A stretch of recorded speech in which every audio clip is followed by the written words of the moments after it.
aboutir à des conclusions qui seront convenues, consensuelles, appliquées par toutes les parties prenantes. On n'a pas été écouté à temps et on aurait pu faire l'économie de ces balafres sur le visage, sur l'image de la démocratie sénégalaise, de frères et sœurs incarcérés dans des conditions extrêmement difficiles, de morts qui ne reviendront jamais, de traumatisés et de blessés qui garderont les séquelles à vie. Voilà Bassirou Diomaye Faye en toute discrétion aux côtés de Ousmane Sonko dans le cadre du projet que nous portons tous aujourd'hui.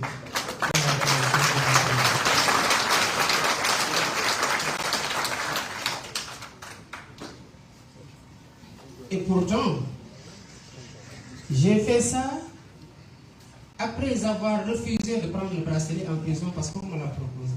Après 2 mois d'incarcération, ils sont venus me dire, ok, on peut te libérer, mais à condition que tu prennes le bracelet. Je dis que je ne prendrai pas le bracelet. Pourquoi? Parce que je ne peux pas prendre le bracelet.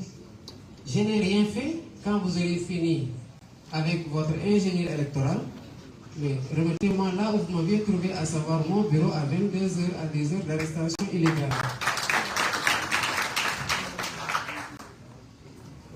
Mais tout ça a été entretenu par des gens à qui ne profitait pas notre candidature. Après ça en être pris au président Ousmane Sonko, ils s'en sont pris à moi. Même dans les chefs d'accusation de jonction de la procédure me concernant, il y a eu le vol de portable, alors que j'étais en prison.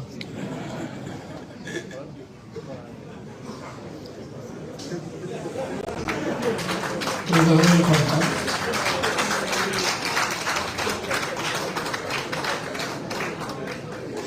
Pour dire à quel point il y a eu de l'acharnement pour que la candidature de Bassirou Diomaye Faye ne passe pas.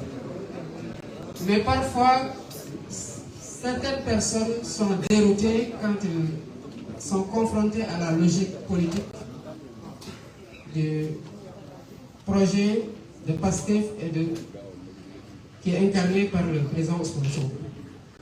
Je le rappelais ce matin au leader. Le 7 janvier 2023, vous aviez été le premier, lors d'une réunion à laquelle je n'avais pas participé parce que j'avais un décès, à poser la question du plan B, et c'est le bureau politique qui vous a mis en minorité, raison pour laquelle on n'avait pas débattu de ce point-là, parce que le bureau ne voulait pas encourager le processus de liquidation politique.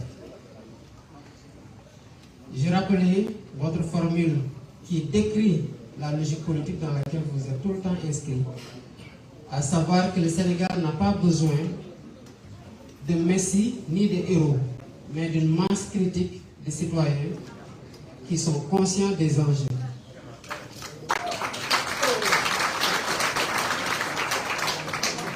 Puisque vous êtes un Joola et qu'il y a toujours quelque chose qui reste, j'ai complété en disant que ces citoyens-là doivent avoir le courage d'agir pour faire changer les choses. Président, vous m'aviez dit de ne pas parler de Amadou Ba. Mais comme généralement je suis têtu et qu'on n'est jamais d'accord, même si nous sommes toujours ensemble, je voudrais juste vous compléter. Je crois que j'avais fait un texte que j'avais appelé Bastradanus, prédiction tirée du DAC politique. Je crois que tout ce que j'avais prédit dans ce texte-là, c'est presque réalisé. Alors, quand vous avez quitté le syndicat, vous nous avez transmis à Amadou Ba.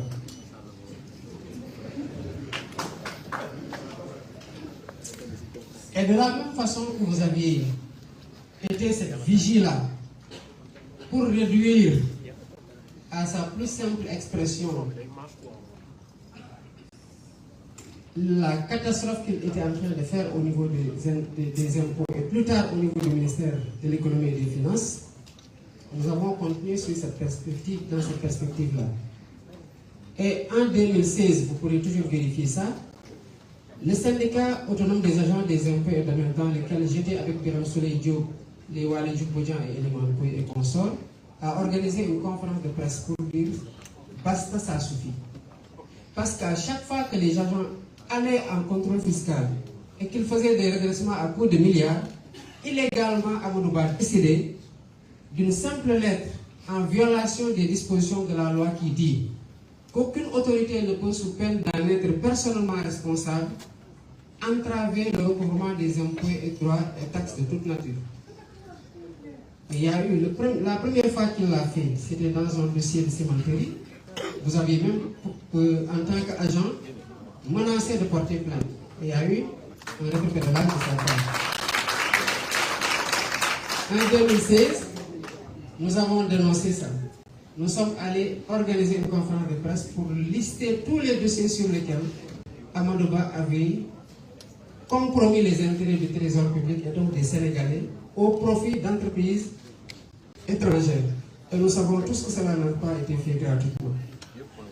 Quand j'ai appris qu'il était impliqué dans des soupçons de corruption et que celui qui l'a fait candidat y a cru, j'ai dit parce qu'il le connaît. Je sais que si c'était moi, Ousmane ne va poser aucun parce qu'il saura que c'est pas vrai.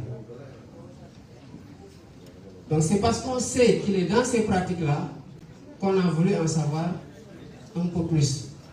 Et certainement, l'histoire dira ce qu'il en a été un jour. Ces pratiques-là, qu'on a appelées remises gracieuses à l'époque, ont été perpétuées.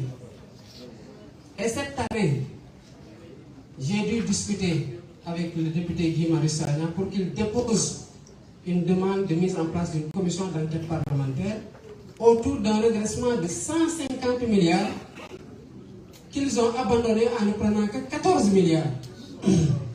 Au même moment, l'ONG africano-américain là, si je ne me trompe pas du nom, dénombrait le nombre de morts à la Méditerranée à 6618.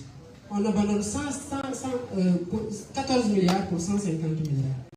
Et cette pratique-là a été inaugurée, entretenue par Amadou Ba. Donc cet homme-là, nous le savons très bien.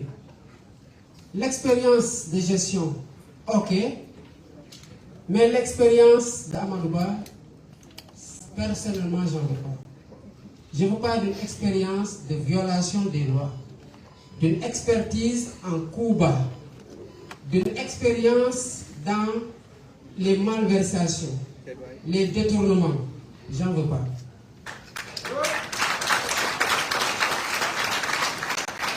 J'ai décidé,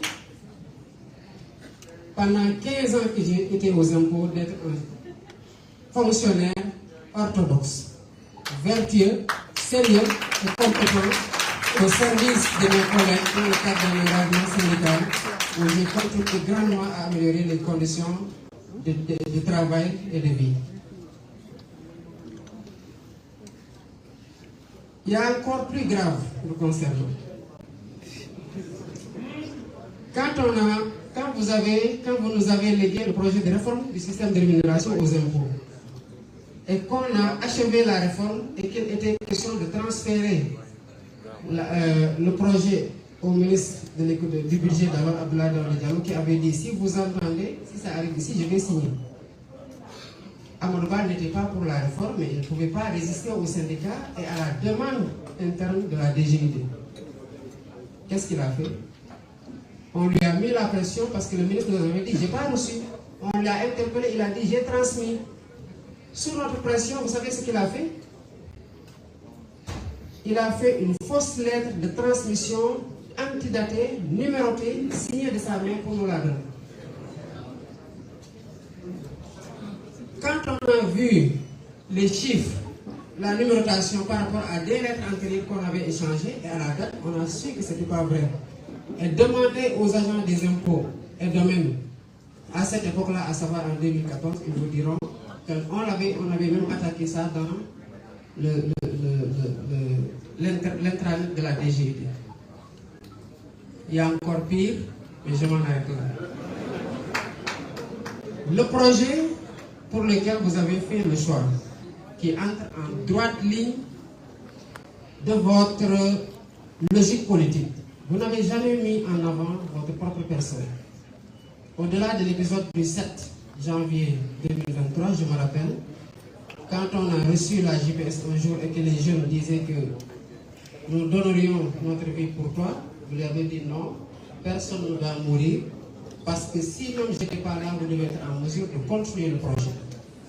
Et il y a eu chaque fois d'autres épisodes où vous avez mis le projet en avant, vous êtes mis en retrait pour montrer à tous ceux qui gravitaient autour de l'organisation que l'important, c'est pas la personne. Comme vous l'avez dit tout à l'heure, l'important, c'est pas vous. L'important, c'est pas vous. Et si ça ne tenait qu'à ça, ces braves hommes et femmes qui sont aujourd'hui regroupés autour de la coalition Diomaye n'auraient pas continué le formidable travail qu'ils ont fait pour maintenir le bateau à flot pendant que nous étions empêchés, pendant qu'on nous avait mis toutes les restrictions à sa famille, qu'on nous a